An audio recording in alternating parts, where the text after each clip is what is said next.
Então estamos ao vivo. Bom dia. Hoje a gente faz uma edição especial do Tutameia, dedicada ao físico Stephen Hawking. Ela é Eleonora. Ele é o Rodolfo. E ele, nosso convidado especialíssimo nesta manhã, é o Ulisses Capozoli. Quer apresentar ou apresenta? Pode apresentar. Ulisses Capozoli é parça jornalista da gente aí há muitos anos. Ele é um dos grandes jornalistas especializados em ciência aqui no Brasil. Tem 67 anos, atua no jornalismo científico desde o final da década de 80. Tem mestrado e doutorado em ciência e é um apaixonado aí por tudo que envolve essa descoberta do mundo. Será que o pessoal não viu direito aqui? Vou repetir. Repete aqui quem Vou repetir aqui, tá? Então aqui, Pode. Ulisses Capozoli. Ok, representação dupla. Jornalista especializado em ciência, um dos mais atuantes nessa área, atua nessa área desde o final da década de 80. Comecinho da década de 80. Comecinho da década de 80, não é isso? E apaixonado por isso, já passou por algumas das principais editorias de jornalismo científico, editou publicações das mais importantes aí nessa área, é mestre e doutor em ciências e apaixonado por descobrir, né, os meandros do mundo. Os caninhos do universo. Né? Okay. Hoje a gente vai conversar sobre outro apaixonado por descobrir esses meandros do universo, o físico Stephen Hawking, que morreu na manhã de hoje, na madrugada de hoje, na sua casa, em Cambridge, Inglaterra, tinha 76 anos. E a gente já começa perguntando, então, quem foi Stephen Hawking? Qual a importância dele? Stephen Hawking foi, digamos, um popstar da ciência, não? Nós tivemos, no século XX, assim, uma quantidade impressionante de físicos muito importantes. Essa gente abriu as fronteiras da física como nunca tinha acontecido antes. O Hawking é parte desse grupo, com a diferença de que ele tinha essa projeção assim, na mídia que os outros não tiveram. Né? Eu creio que, em parte, por causa dessa figura, não? Essa figura retorcida dele, que remetia muito a um alien, um alienígena. Não?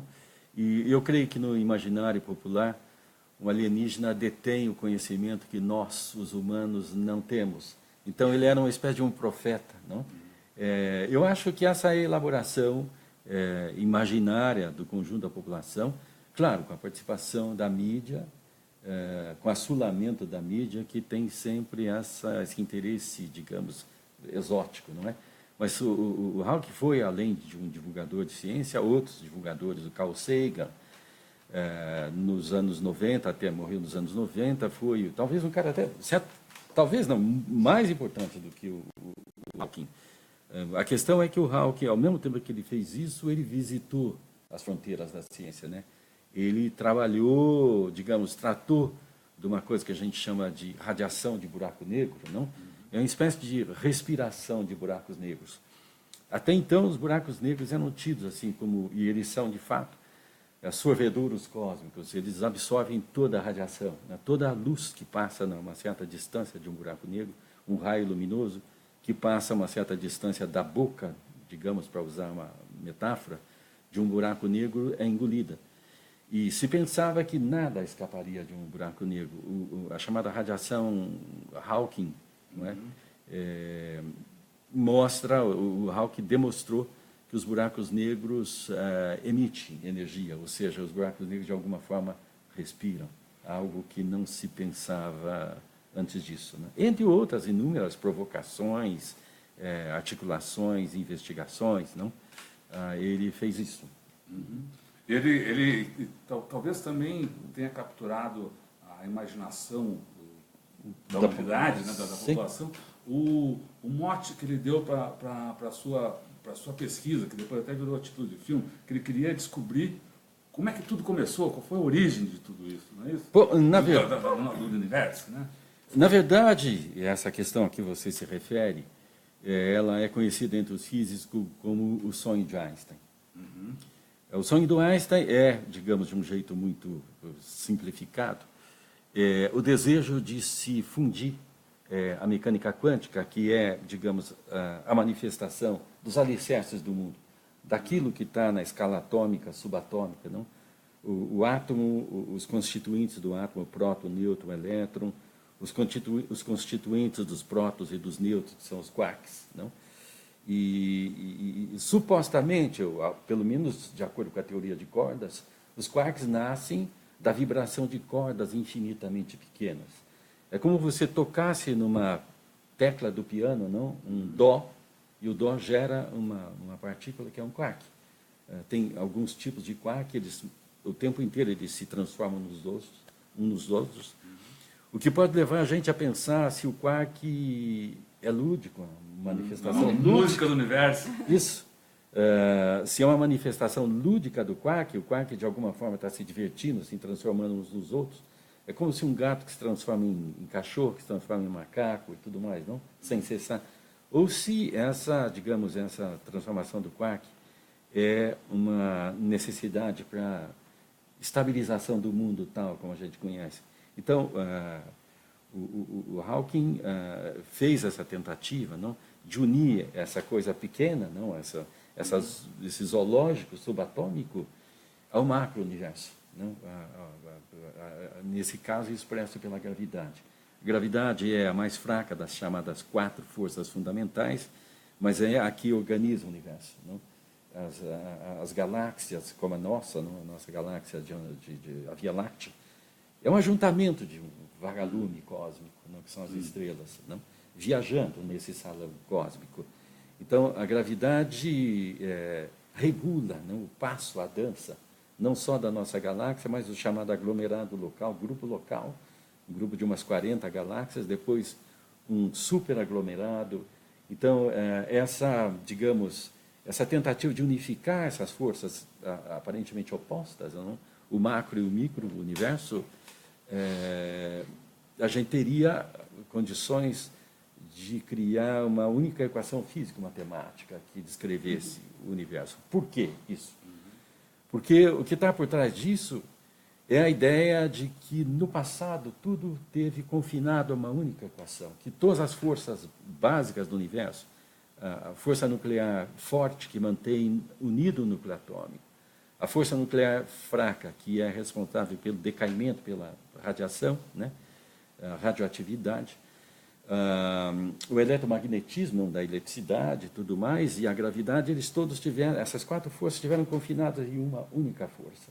Então, o sonho de Einstein, de que o Hawking participou, não teve sucesso como Einstein não teve, é essa tentativa de unificar e descrever a máquina do mundo, digamos, numa única equação. Ficou... Passa para a história, passa para a mídia, né, para as massas, como a teoria de tudo. Foi o título do filme, docudrama lá, sei lá, uma biografia, que... Vamos passar um pedacinho aqui do trailer. Aqui, a gente já vai começar do encontro... Yes. Do you know why? Why? Tide. The washing powder. The fluorescence in the washing powder is caught by the UV light. Why do you know that? The universe is expanding. If you reverse time, then the universe is getting smaller. All right. What if I reverse the process all the way back to see what happened at the beginning of time itself? Wind back the clock. Wind back the clock until you get a universe born from a black hole exploding. Legal aí, nesse trechinho que a gente destacou, a preocupação dele com o tempo. Ele até chegou 30 anos depois dessa fase que ele estava no filme, chegou até a fazer uma brincadeirinha sobre isso que você comentou antes, né? Bom, essa é bom, o Hawking é um britânico, não tem aquele humor britânico, e ele era um cara muito bem-humorado. A brincadeira dele foi o seguinte: em 2016, ele fez uma festa lá em Cambridge, Ele mandou, digamos, ornamentar o salão com bexigas, tal, tinha bebidas, doces e tudo mais. Mas ele só publicou o anúncio da festa depois.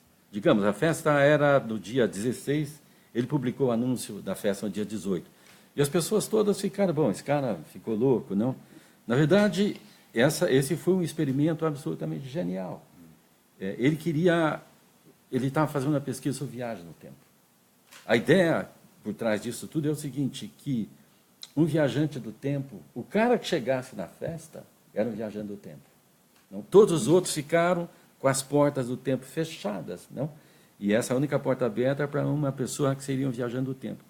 Essa coisa digamos, da viagem do tempo, na verdade, da natureza do tempo, eu terminei de escrever um livrinho sobre a natureza do tempo para as edições Sesc. Né? O tempo é uma coisa absolutamente, como tudo, profundamente estranho. Não? A gente acha que o tempo flui, mas, na verdade, nas fronteiras da física, nesse momento, se discute se o tempo existe. Né?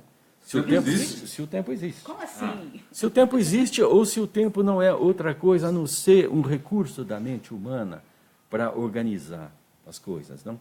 E que a gente... Você pode dizer assim, como Uau, se o tempo... Outra coisa, assim, como o tempo nasceu? A versão clássica diz que o Big Bang, né? Essa explosão que criou o universo. Quando a gente fala da explosão, né, as pessoas ficam pensando numa explosão, uma grande explosão. É claro que o Big Bang, na verdade, foi a manifestação de uma partícula que emergiu do vácuo primordial. Ela não foi uma explosão convencional, uma coisa parecida com uma grande granada, uma gigantesca bomba nuclear, não. É uma outra coisa, é um estranhamento profundo esse, não? Então, supostamente, o tempo nasceu aí, e quando nasceu também o espaço, e nasceu a matéria, sob forma de energia, porque as temperaturas eram elevadíssimas, não? Então, a matéria, que é a mesma coisa da energia, daí aquela equação do Einstein, energia igual massa vezes velocidade da luz ao quadrado. No primeiro momento, a matéria se manifestava só sob forma de energia, e também o espaço, não? E o universo, como resultado da expressão desse vácuo, da pressão desse vácuo, o universo se expandiu, se expande desde sempre, desde da manifestação. Não é? Então, por exemplo, quando a gente começou esse programa aqui, que está sendo exibido ao vivo, não? O universo tinha um certo tamanho. Quando a gente terminar, o universo tem um outro tamanho, muito maior. Quer dizer, por trás dessas coisas todas, existe uma coisa que eu sempre chamei de um estranhamento profundo. As pessoas ficam, boa parte das pessoas, interessadas em saber quem dormiu com quem na novela das 8 e tal, o que é uma enorme tolice, não?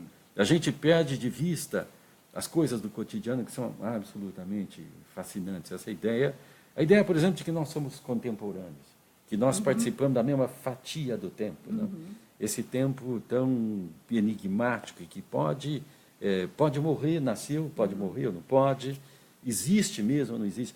O Santo Agostinho, toda a sagacidade dele, né, nas Confissões, tem uma definição do tempo que é muito bonita, assim, é um cara brilhante, né, o Santo Agostinho.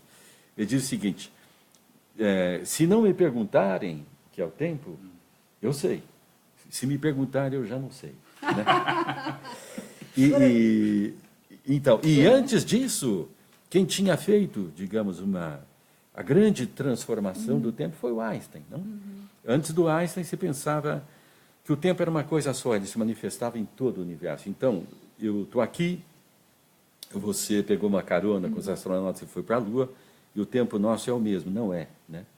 O tempo nosso é diferente, e o tempo depende da propagação da luz. E a luz se propaga no espaço a 300 mil quilômetros por segundo. Então, qualquer informação, qualquer acontecimento, só pode ser propagado pela velocidade da luz. Então, isso condiciona o tempo, a velocidade da luz. E tem duas coisas muito interessantes também, que eu acho que vale a pena a gente partilhar com as pessoas que estão nos vendo.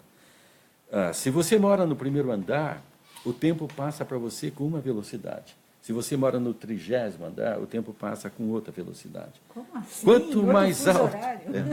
Não é o fuso horário é uma convenção. É o seguinte, o tempo depende de duas condições básicas. Não?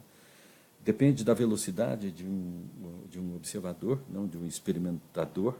Digamos, se você pegar um avião para ir daqui para Nova York e tal, tem um determinado tempo de duração, uma determinada velocidade, suponhamos 900 km por hora, é mais ou menos isso, uma velocidade de cruzeiro, o tempo vai passar alguns bilionésimos de segundo mais lentamente para você, do que para mim, que estou aqui na Terra. Além disso, o tempo também depende da gravidade, né? Então, se você está no primeiro andar do seu prédio, você está mais próximo do centro da Terra. Se você está no 30º andar, você está mais longe. A gravidade no 30º andar é mais baixa. Então, o tempo passa mais rapidamente, né? É bom as pessoas saberem que, se elas forem para a Lua, em vez de pesar, digamos, 60 quilos, elas vão pesar 10, o que pode deixar muita gente feliz, mas também o tempo passa mais rapidamente, ela envelhece, né? Uma última questão, talvez valesse a pena a gente fazer consideração nesse contexto das fronteiras do universo, investigada pelo Hawking, que nós perdemos hoje, já não vive mais aqui entre nós, empobrece enormemente esse planeta do ponto de vista científico, intelectual, e do ponto de vista também de qualidades humanas. Uma pessoa preocupada com o destino do planeta, uma pessoa preocupada com a dignidade humana. E a questão é a seguinte: se você joga um balde d'água no chão, a água escorre para o lado mais baixo, evidentemente, né? E se você perguntar para as pessoas, se você perguntar para alguém na universidade, a primeira resposta que ela dizer, a gravidade. Óbvio que é a gravidade, não? Mas a questão é a seguinte: a água escorre para o lugar mais baixo, ela escorre para um ponto mais próximo do centro da Terra, né? Então, de alguma forma, a água e todas as coisas que mergulham assim, no ponto mais baixo, elas estão buscando, de alguma maneira, a eternidade, não? Elas estão buscando esse fluxo menor do tempo. Então, você veja, esses estranhamentos todos do nosso cotidiano, né, do nosso dia a dia, a gente perde. A gente perde porque esse país nosso não tem essa valorização da ciência. A ciência não é uma coisa só para resolver isso, aquilo, aquele outro, não? A ciência é para aliviar o nosso sofrimento, a nossa... A ciência para? Aliviar o nosso sofrimento. sofrimento. É para diminuir o nosso sentimento de orfandade cósmica. É por isso que o sonho de Einstein, essa tentativa que o Hawking fez também de trabalhar essa equação físico-matemática, né, capaz de traduzir assim digamos, a máquina do mundo.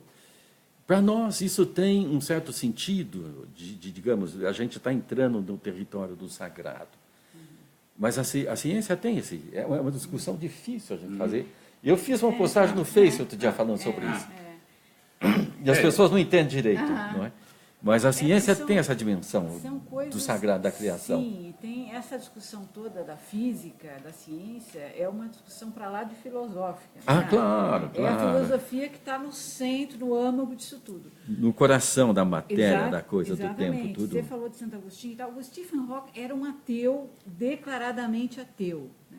Como é que é esse aspecto da... Porque tem muito cientista que namora com essa ideia de uma divindade. Combinar e tal. religiosidade Isso, com... e ele não. Eu vou te dizer, a tua pergunta é maravilhosa, não? Assim, obrigado por ela. A questão é o seguinte: quando a gente fala disso, né, assim, é ateu, então não acredita em Deus, assim, do que você está falando, né? Está falando do velhinho, barbudo, ali, cabeludo, de roupa branca, com um cajado e tal. Essa é a imagem absolutamente infantil do que seria Deus. O Papa, esse Papa incrível também que a gente tem, um argentino, não? Se fosse um brasileiro, provavelmente seria um grande reacionário. Eu que venho de uma família... Ou não. Não, o que tinha... O que estava indicado é um reacionário. Sim. Né? Assim. A gente tinha gente maravilhosa, Dom Paulo, então, sem dúvida, claro. Também a gente não precisa ter esse sentimento de inferioridade. Isso. Né? Mas o que estava indicado era uma pessoa mais complicada. Mas, enfim, o Papa disse recentemente que a imagem de Deus está ligeiramente desatualizada. Ele usou um eufemismo, não? E disse um pouco antes disso que o inferno não tem fogo, essas coisas todas. Isso é uma imagem assim que vem lá do passado remoto, não, do começo da Idade Média, não é? Esse período assim, essa grande noite escura, deserdada de toda a promessa de felicidade. Então a gente ficou confinado nisso. Então, assim, o que é Deus é uma questão já complicada. Né? Eu, pessoalmente, acredito numa coisa que eu chamo de instância de criação. A instância de criação diz que nós estamos aqui. Estamos aqui conversando, está aqui o Rodolfo, está aqui você, está aqui as pessoas do outro lado. Então, isso é real. Se alguém perguntar, bom, mas nós podemos chamar, identificar a instância de criação como Deus, eu não vejo problema nisso. Mas se me perguntar o que é isso, eu não tenho a mínima ideia. Então, nós estamos falando desses estranhamentos. Então, quando o Hawking diz que ele é ateu, ele certamente está se referindo a esse conceito convencional das pessoas que falam, não, é amar a Deus, ou o que pior ainda, temer a Deus. Não? Assim, como temer a Deus? Que coisa mais absurda. Que medo, que pavor é esse? Não? Ou mesmo amar a Deus, assim, né? O Hawking, quando entra nessas frestas do mundo, não? Como os físicos fazem, para descobrir, digamos assim, como é que o universo se formou. E mais do que isso, se isso que a gente tem aqui é um universo só, ou é parte de uma coisa que se chama multiverso, uma infinidade de universos. Essa infinitude de universos faz com que as coisas devam se reproduzir. Então, uma consequência disso é a possibilidade de, em outros universos, Ulisses, a Eleonora e o Rodolfo estarem fazendo isso e as pessoas estarem nos vendo. Não? Então, essa, claro, que é uma imagem, é uma busca que não tem nada de um ateu, de um cético, de um sujeito, de um reducionista. É outro olhar, é outro conceito de Deus. Né? É outra... Porque, só vou falar uma última questão aqui em relação a isso. Você pegue o conceito religioso de Deus e pegue o conceito científico de Deus, digamos assim.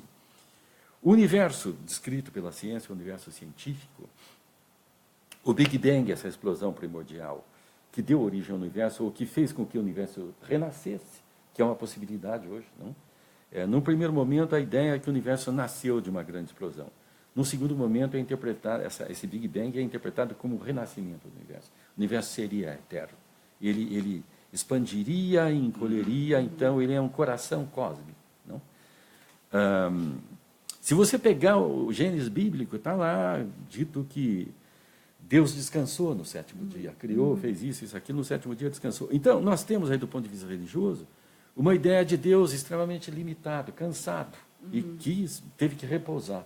As pessoas podem dizer, não, mas não foi dia, foi períodos, tanto faz. Não?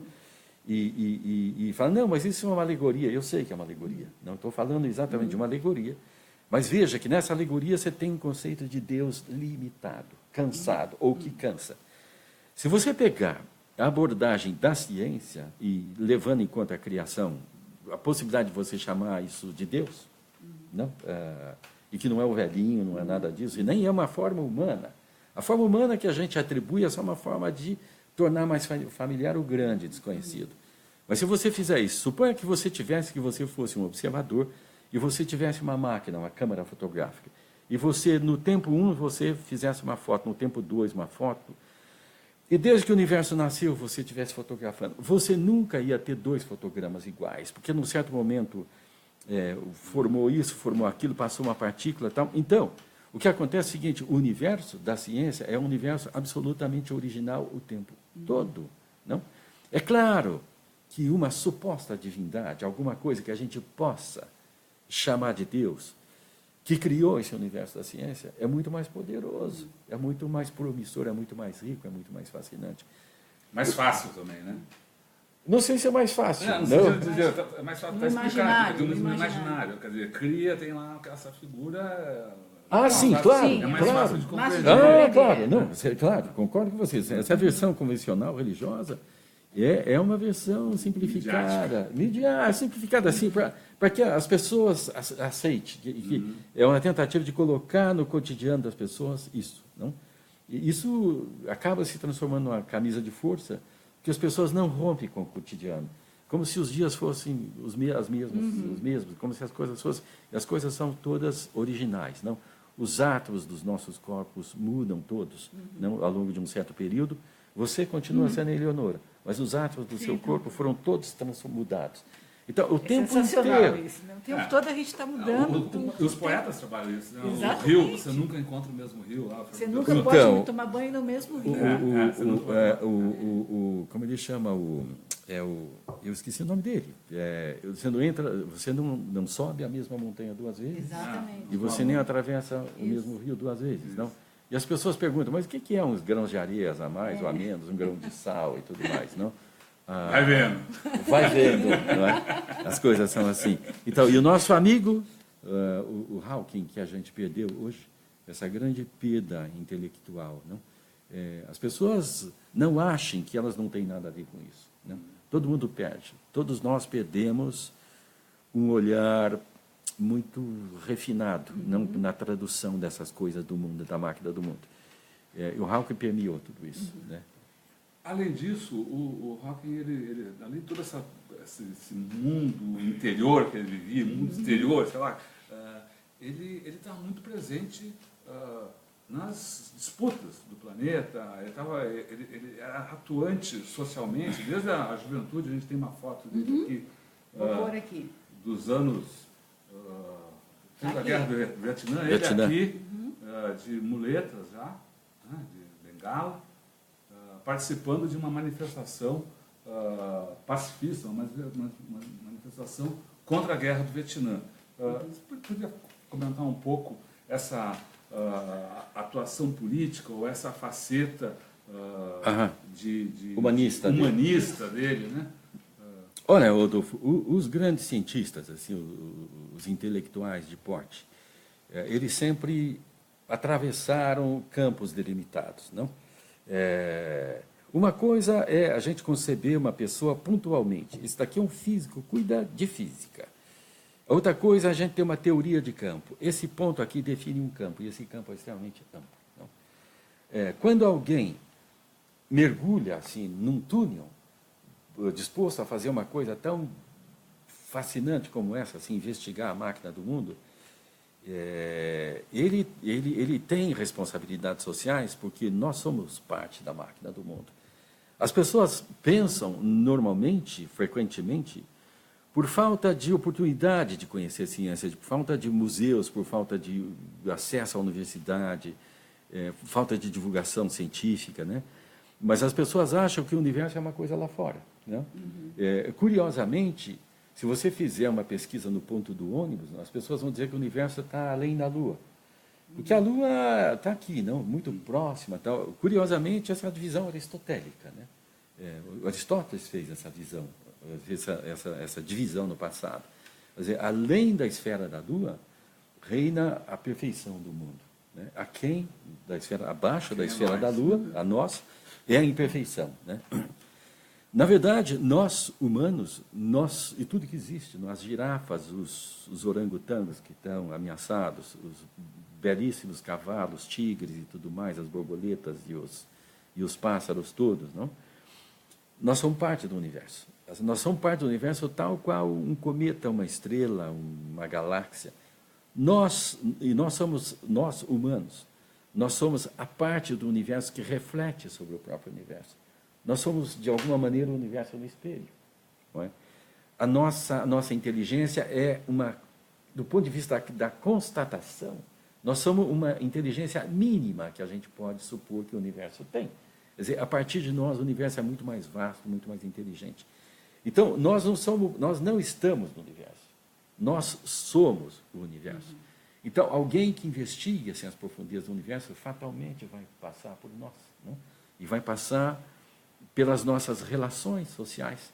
E as nossas relações sociais são o reflexo da nossa consciência. A nossa consciência de ser parte do universo. A nossa consciência, assim, a nossa capacidade de projetar a nossa humanidade no outro. Não é? Quando a gente tem essa, que é uma questão das religiões, né? De todas as religiões, essa projeção da nossa humanidade no outro, quando você faz essa projeção, você reconhece o outro como humano, como você não faz certas coisas que a gente vê acontecer numa sociedade desestruturada do ponto de vista psíquico, do ponto de vista, digamos, intelectual, do ponto de vista de conhecimento mínimo das coisas, não? Então, é natural, é perfeitamente natural. O Einstein fez isso a vida inteira. Não? O Einstein foi O Einstein, Foi um animal político o tempo todo. claro, ele escreveu uma carta para o presidente dos Estados Unidos, o Roosevelt, na época, recomendando que ele fizesse a bomba atômica, não é? Porque a Alemanha estava tramando naquele momento, não para fazer a bomba atômica. E, em seguida, quer dizer, tão logo, ele escreve a carta já sendo um pacifista, não? E pregou a vida inteira dele, esse pacifismo. Parece uma contradição? Não é. É o homem e as suas circunstâncias, para usar uma expressão do Ortega y Gasset. É uma grande pena que nós não tenhamos na nossa sociedade espaço como esse do Tutameia para a gente fazer uma reflexão sobre essas questões. Você tem uma série de discussões aí de coisas tolas, não, absolutamente tolas, que existe, também é verdade. Mas nós não temos algumas reflexões que são absolutamente fascinantes, que dão para nós um sentimento de pertencer, dão para nós uma sensação de alívio e que tira de nós esse sentimento de orfandade cósmica. Não? Então, eu acho que nesse sentido, em vários outros sentidos, esse trabalho de vocês é absolutamente fascinante. E eu fico muito feliz de estar aqui hoje, participando. Nós também estamos muito contentes de te ouvir, de discutir essas coisas tão legais. E agora você estava falando tudo isso, estava lembrando de uma frase que eu vi hoje de manhã, atribuída ao Hawking, até queria que você dissesse se é verdade ou se é verdadeiro ou não, que ele dizia sempre que era para se olhar para as estrelas e não para os pés, né? Que a gente está muito acostumado a andar olhando para os pés, e que ele deveria olhar para esse. Eu não sei se é uma frase atribuída a ele, se isso expressa um pouco a... Essa frase é de uma beleza poética e de uma verdade científica fantástica ao mesmo tempo. Quando você olha para as estrelas, na verdade, você olha para os seus pés também. Exatamente. Quer dizer, por que você... É a dialética da ciência. A dialética da natureza. Isso é. E é, assim, o estranhamento e todas as promessas do mundo, não? Por que você pode dizer que quando você olha para as estrelas, você olha também para os seus pés? Porque nós somos poeira de estrelas. Não? O material que forma nosso corpo, assim, toda a tabela periódica, o ferro, que não torna vermelho o nosso sangue, o ferro, por exemplo, ele é produzido na fase final de evolução estelar. As estrelas nascem, vivem e morrem. Quando você olha para o céu, você vê estrelas brancas, azuis, amarelas, como o nosso Sol, e estrelas vermelhas. O que você pode deduzir e o que tem a ver com essa história do pé que você falou agora há pouco? Então, vê o seguinte, as estrelas azuis e brancas são estrelas muito jovens. Elas podem ter alguns milhões de anos. As estrelas amarelas são estrelas mais velhas, o nosso Sol tem 5 bilhões de anos, é uma estrela mais velha. E as estrelas vermelhas são estrelas em agonia. As estrelas são estrelas que são muito próximas da morte. Algumas delas já morreram. E a gente continua vendo a imagem que chegou delas, porque elas estão a uma distância enorme da gente.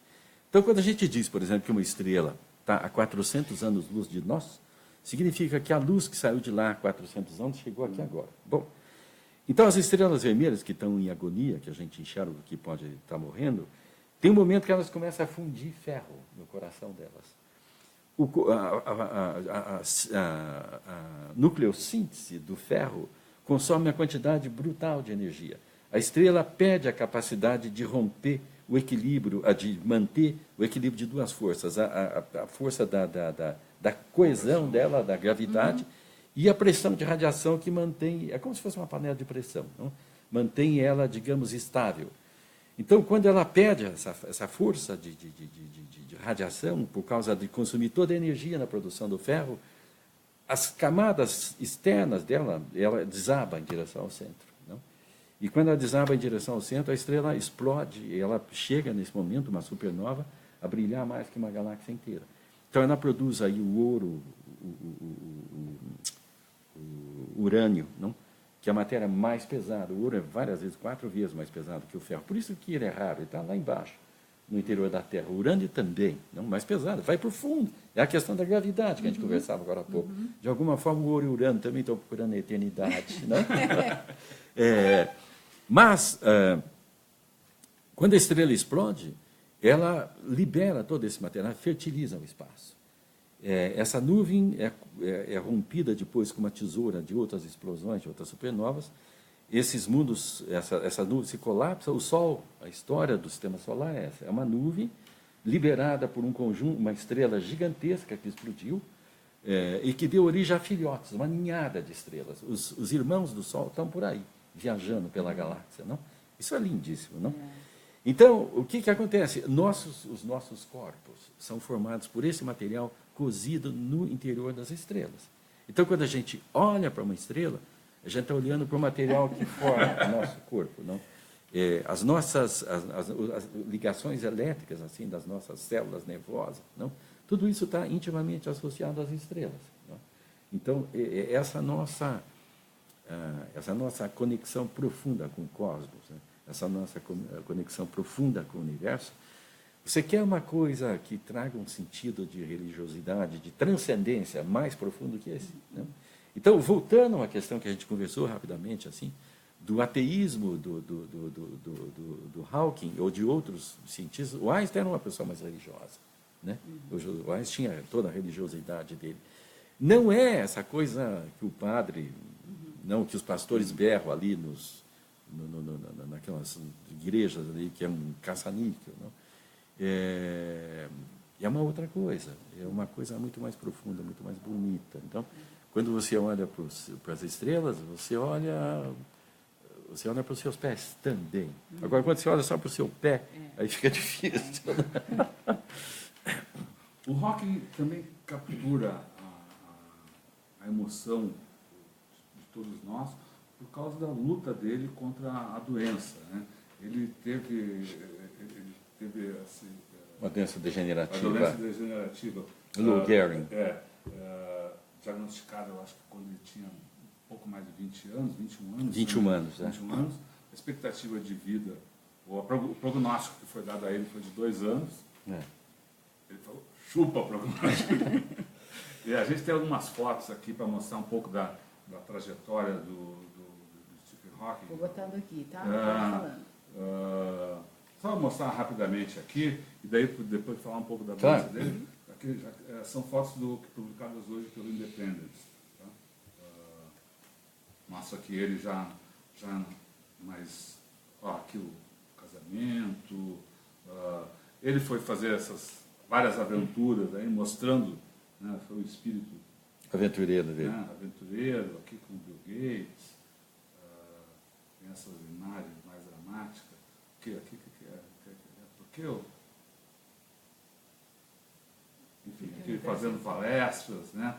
Aqui também uma experiência enfim, com o Mandela. Mas, enfim, só conversar falar um pouco sobre essa determinação dele de combater, de enfrentar a doença, enfim, de romper os limites, romper os limites ali. Pessoais ali, né?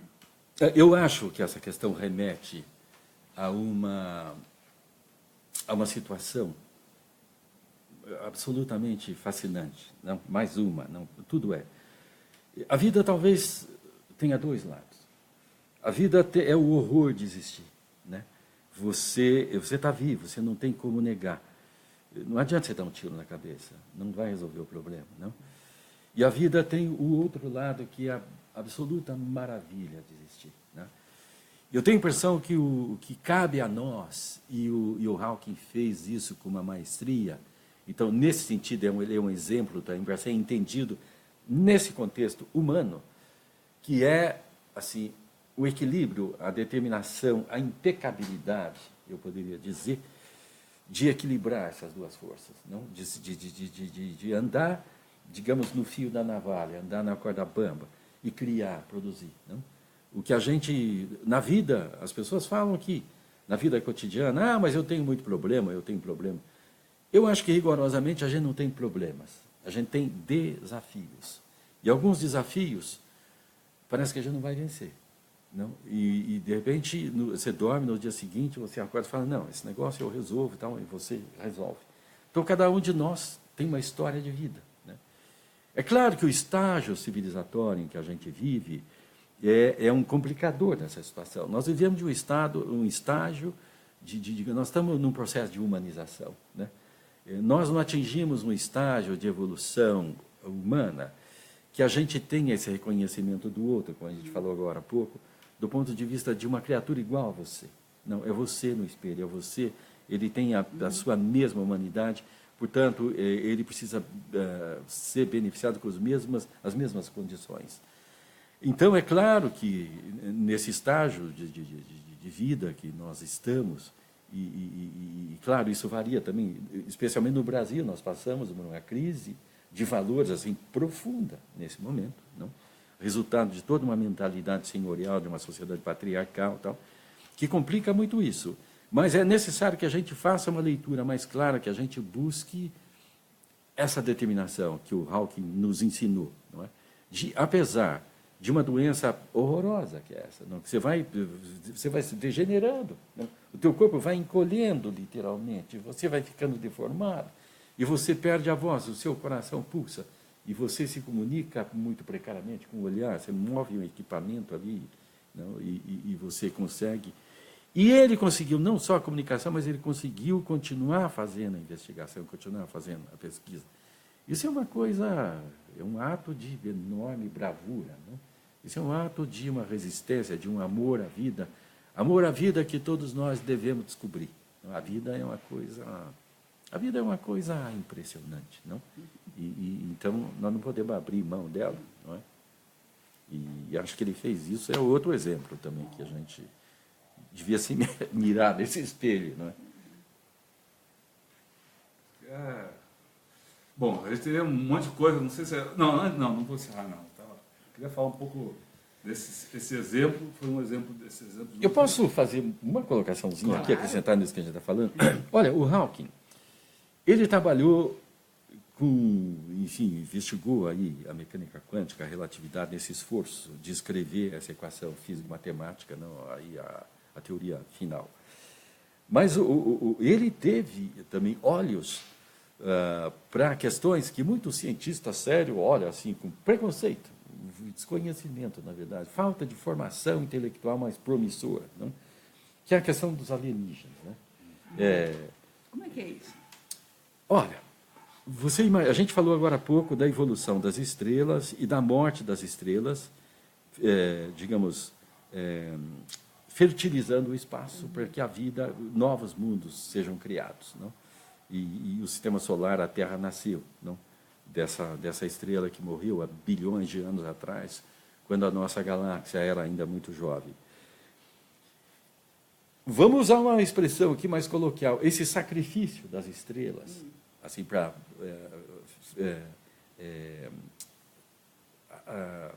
fertilizar o espaço cósmico para o nascimento de outros mundos. Esse sacrifício restringir a Terra é uma tolice gigantesca.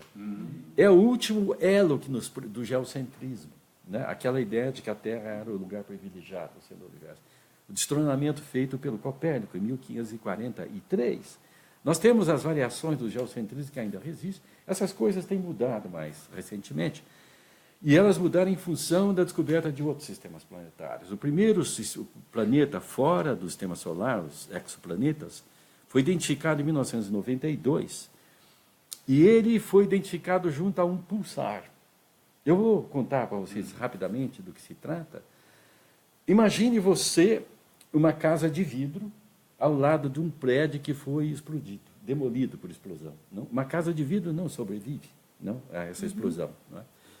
Esse planeta em torno do pulsar, que é o que sobrou dessa estrela, que a gente conversou agora há pouco, na fase final, explode, sob a forma de supernova, esse planeta não deveria estar ali, e ele está ali. Esse foi o primeiro planeta. Nós temos mais de 2.000 planetas identificados, mais ou menos.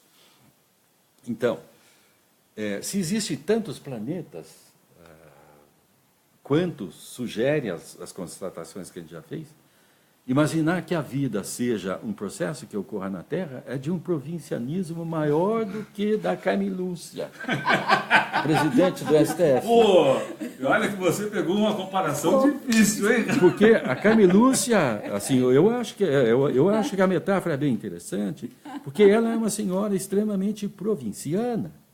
Ela é uma pessoa que não teve os horizontes alargados, por isso ela tem a atuação que ela tem. Por isso ela acolhe uma pessoa sob suspeita na casa dela, com um dano brutal para o conjunto da sociedade. Pode parecer uma ironia, mas é, antes de tudo, uma analogia. Não? Então, esse provincianismo da ministra, certamente não é o provincianismo das estrelas, certamente não é o provincianismo da vida. Não? Então, a vida deve pulsar, né? E se a gente imaginar as estrelas mais velhas, você pode pensar que ali você tem mundos muito mais antigos do que o nosso. Eu vou contar mais uma coisa para vocês, que é o seguinte. Esse famoso ET de Varginha. Né? Esse ET de Varginha tem umas coisas ali bem estranhas. Eu não estou dizendo que ele é real, não investiguei, né? Mas tem, por exemplo, eu vi uma entrevista da mãe das meninas, é uma senhora muito simples, incapaz de fabulação, né? E ela disse que essa criatura tinha um olho bem grande. O que você pode deduzir de uma criatura que tem um olho bem grande é o seguinte, numa ligação direta, ela veio de um mundo em torno de uma estrela bem velha, uma estrela que emite no infravermelho. Porque você precisa de um olho maior para chegar no infravermelho, e que o infravermelho tem um comprimento de onda mais longo. Então, você começa a fazer essas conexões, e a ciência funciona assim, é uma montagem, é um Lego que você vai montando, e de repente você tem um edifício perfeitamente equilibrado. Não? Então, o Stephen Hawking fez, além dessa brincadeira de viajando no tempo, eu acho fantástico isso. Foi uma história, cara, é uma armadilha perfeita. Né? Faz uma festa, avisa depois. Se alguém chegou a viajar no tempo, ninguém sabia, ninguém apareceu. Né? Ele disse que ninguém apareceu. Nem o ET de Varginha. Nem o ET de Varginha. É que os caras também são espertos. Os caras são espertos. O ET de Varginha aqui é só uma pequena provocação, né? Só uma coisa assim, essa ideia de que a vida é um processo que se manifesta em todo o universo. O fato de a gente não ter detectado ainda é uma questão de método científico. Né? Mas se você vê, você pega uma questão, não? Você pega o Kant. O Kant, em 1755, o famoso ano do terremoto que demoliu Lisboa e comprometeu, inclusive, boa parte da identidade histórica do Brasil, né? Foi destruído esses documentos. O Kant elaborou o conceito de galáxia. Né? A astronomia, a cosmologia, só vai elaborar o conceito de galáxia nos anos 30, quase 200 anos depois. Então, quando você faz uma projeção, como a do filósofo, do cientista, essa previsão, não é uma coisa no chute, não é uma coisa assim, no rumo, digamos. É uma coisa que tem certa base, e você precisa depois, de acordo com o método científico, não da ciência moderna, você precisa a demonstração cabal. Mas isso é uma mera questão de tempo. Não? As pessoas... Existe entre nós uma versão, digamos assim, muito rudimentar, muito elementar da ufologia. Né? Mas, na verdade, ninguém pode negar que nós não sejamos visitados por outras civilizações. Não se pode negar isso. Do mesmo tempo que você não pode, digamos, afirmar, está aqui a prova cabal. Não? Eu acrescentaria o último dado. Se você observar a Terra no comprimento de onda de rádio a uma grande distância, a Terra é extremamente brilhante em rádio, por causa de todas as emissões de rádio, de televisão, o Faustão, essa gente toda está viajando pelo espaço. Uma pena, não? E uma prova da capacidade nossa de gerar lixo na Terra também, e mandar para o espaço afora. Mas, enfim, uma civilização que nos observe, por exemplo, em rádio, vai saber que aqui tem telecomunicação. Então, aqui, sabe, tem uma civilização. Não? Então, essas questões todas são portas abertas, ou, diria, entreabertas, para uma consolidação do futuro. O que significa dizer assim, que a vida, a história, o mundo é absolutamente novo a cada instante. A cada instante ele é uma coisa. O mundo não foi esse velho e digamos assim, familiar mundo. O mundo é estranho, o mundo é surpreendente, o mundo é uma coisa em construção o tempo inteiro. Não? O Hawking também fez isso. Não? Daí essa absoluta... Essa capacidade intelectual do Hawking, não, de mandar as favas, certas convenções, certos limites, e usar... Não é à toa que ele era um cara de humor refinado. Você precisa de ter humor para fazer isso. Se tirar partido do humor, da irreverência... Porque por trás disso você tem a criatividade, a genialidade. O cara de sisudo, metódico, então, pode crer, ele é um repetidor de receita. Né? Mas você acabou falando exatamente da ligação do que ele pensava dos extraterrestres. O Hawking admitia essa possibilidade. Os ingleses têm ali uma corrente entre os ingleses com pequena diversidade de olhar. O Martin Rees, por exemplo, conhecido dele, não? O astrônomo real, diz que nós não deveríamos dar o endereço da nossa casa para desconhecidos, ou seja, mandar sinais por rádio no espaço, dizendo, ó, estamos aqui e tal. Ou seja, Martin Rees é claramente um pessimista, um cara que teme a possibilidade da Terra ser invadida. E até onde eu conheço das coisas do Hawking, ele não tem necessariamente esse temor, se bem que ele não subestima o impacto de uma outra civilização. Agora, tem um terceiro inglês que eu acho que vale a pena a gente invocar para essa nossa reunião, que é o escritor de ficção científica, o Arthur Clarke, que tem um encontro com Rama. Eu não sei se vocês já leram, as pessoas que estão nos vendo. Encontro com Rama é basicamente o seguinte, ai que maravilha. Encontro com Rama é uma nave numa época que Marte já está colonizado, então tem humanos em Marte, um pouco cindidos com a Terra já, não? Um pouco já meio, nós somos de Marte, vocês são da Terra, vocês ficam na sua, tal. E, em um certo momento, aparece um asteroide que tem um estranho brilho uniforme. Os asteroides são irregulares e eles têm movimento de rotação, não? Então, eles vão refletindo como um espelho quebrado irregularmente a luz do Sol. Esse asteroide que está vindo tem um brilho uniforme, ele é uma nave. Não? Então, o comando aqui da Terra, a Terra sempre tem o comando, né? Diz o seguinte, manda os caras entrarem na nave e botar uma bomba atômica. Então, explodir a nave, está vindo, ou invadir a Terra. Tal.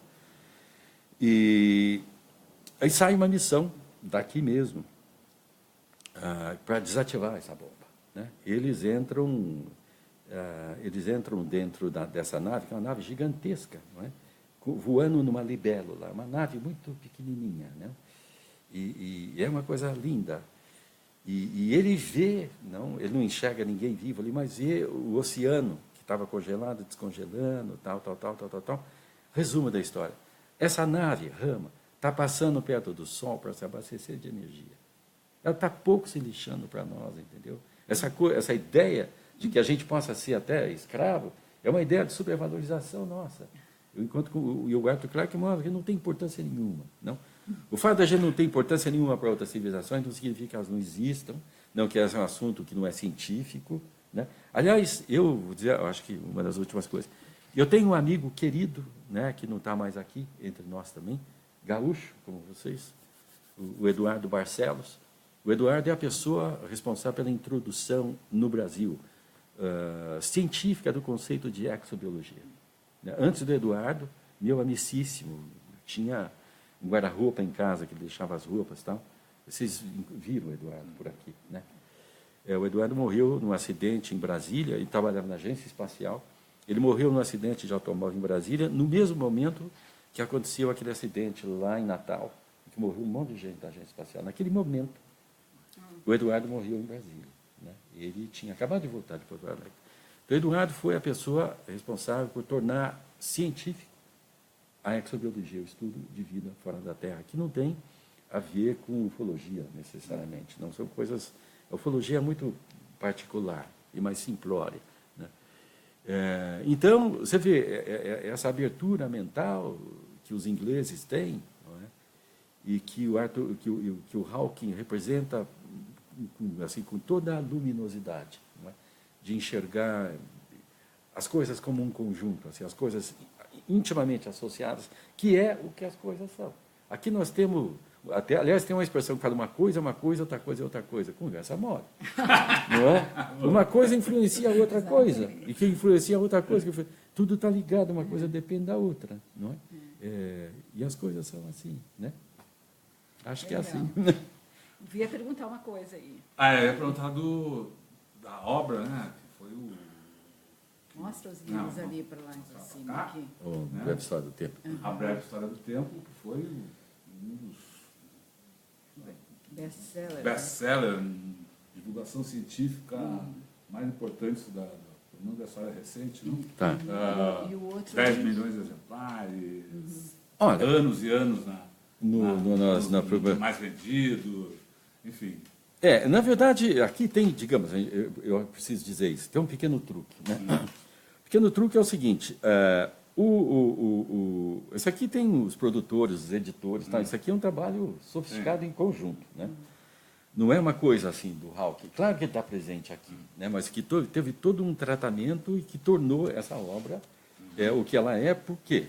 Porque o Hawking é esse cara, digamos no imaginário, esse alienígena que vai fazer revelações do além, né? O tempo é uma coisa absolutamente fascinante, não é? O tempo ele tem esse estranhamento todo. O Santo Agostinho já falou, não, sobre isso. E o Einstein tornou ele mais estranho ainda, não? Você pode viajar no tempo, enfim, depende da gravidade. Se você mora no primeiro andar, o tempo é um, se mora no 20º outro, tá?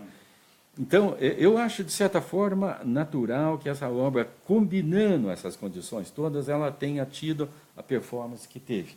Mas, volto a insistir, com isso eu não estou querendo nem remotamente tirar aqui o mérito dele. Pelo contrário, né? Ele foi uma pessoa que se preocupou em sensibilizar o conjunto da sociedade para a perspectiva da ciência, que é uma coisa eminentemente inglesa, não? Isso aqui é derivado da Revolução Industrial. Quando a Inglaterra foi junto com a Alemanha, mas especialmente a Inglaterra, o berço da Revolução Industrial, e quando, com as máquinas a vapor, eles substituíram os músculos humanos e animais, eles liberaram o homem do trabalho bruto. Uma sociedade escravista como a nossa, com esse ranço escravista, ela não faz isso. Ela tem outro comportamento, né? Então, assim, quando a gente analisa essas coisas, tem todos esses compartimentos que você vai... É como se você estivesse andando por uma construção enorme, né? E você tem todos os compartimentos, cada um deles tem uma característica. A nossa, lamentavelmente, é essa atada a um certo tronco, não é? E a gente tem uma restrição intelectual, tem uma restrição afetiva, né?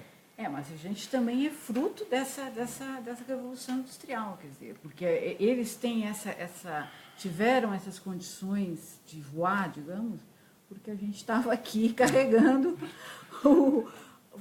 fazendo o algodão para... Eu vou te dizer... Então, quer dizer, é uma relação, enfim, só para dizer que a gente está no mesmo universo não. Aí, dando Eleonora, munição. é claro que você tem razão. Eu vou pegar, então, esse ponto seu.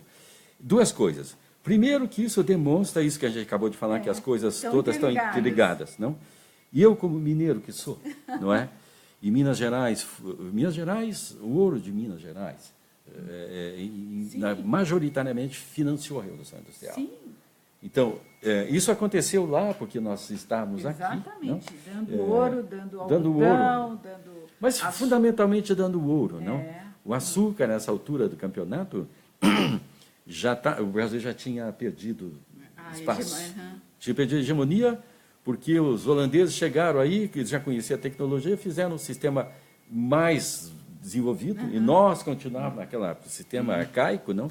Então, a gente fez tudo isso, né? Que a gente viu semana passada, né, uma peça muito interessante sobre, justamente falando da relação da escravidão com a riqueza europeia, né? Como é que era a frase lá da Maturga? O continente foi construído em sangue, né? Cada pedra, cada pedacinho. Eu vou dizer para vocês.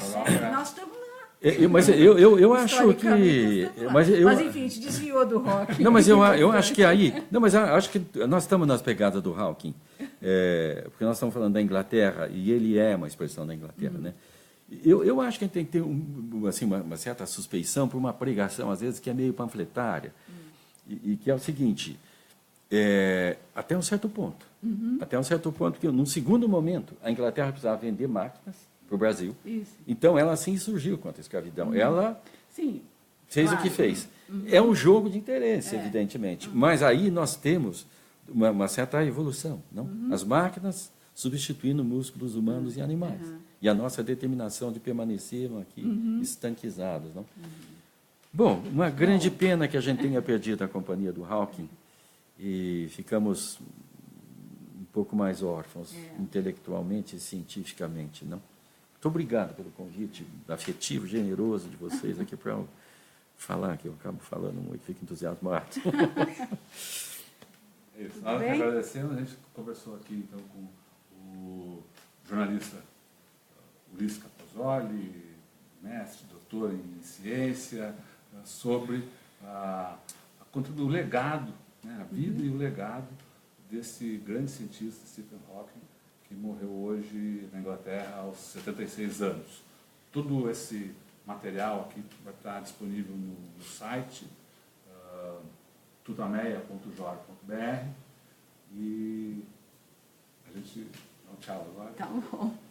Tchau, então. Obrigada. Obrigado. Tchau, pessoal. Muito obrigado aí pela presença de vocês. Uma maravilha.